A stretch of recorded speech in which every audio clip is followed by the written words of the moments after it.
In this video we find out how I made the Yorkshire tea box cake.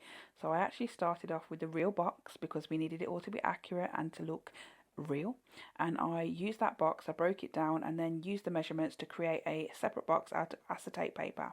Now I'd done this all together with masking tape, and then I tempered down some chocolate and filled the box that I made with that chocolate.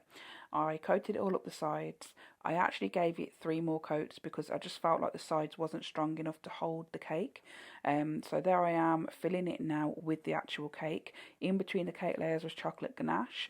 Now when I took it out of the acetate, the cake still wasn't 100% accurate. I feel like what I should have done is made each side of the box a separate piece of acetate instead of folding it all up.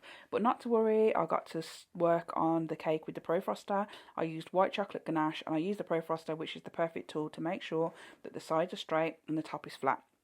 Then I used my metal scraper and I just ensured that those edges were sharp because this is a box and it needed to be sharp.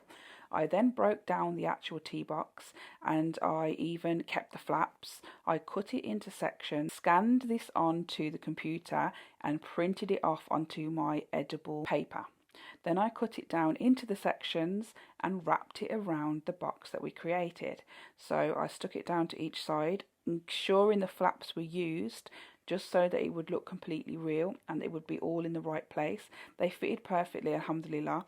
It's mad because I actually got inspiration from this cake from a company on TikTok, and I actually can't remember who they are to give them credit, so if you're watching this, please comment below. But honestly, ever since I saw it, I wanted to make it because we absolutely love Yorkshire tea. It's the only tea we drink. Guys, comment below.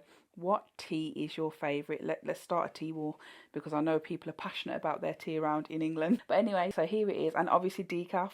We're decaf all the way, so this had to be decaf as well. Anyway, I'm sticking down the lid now. That includes the back and also the flaps.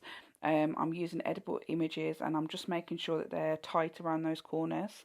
And also comment below, guys, if there's any other cake you want us to make. We're on a hyper realistic frigging bug right now, so anything you want us to make, comment below and maybe we'll make it.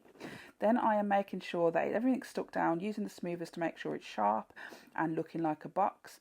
And there is the finished cake, complete with our mugs that Khalid's Cakes made.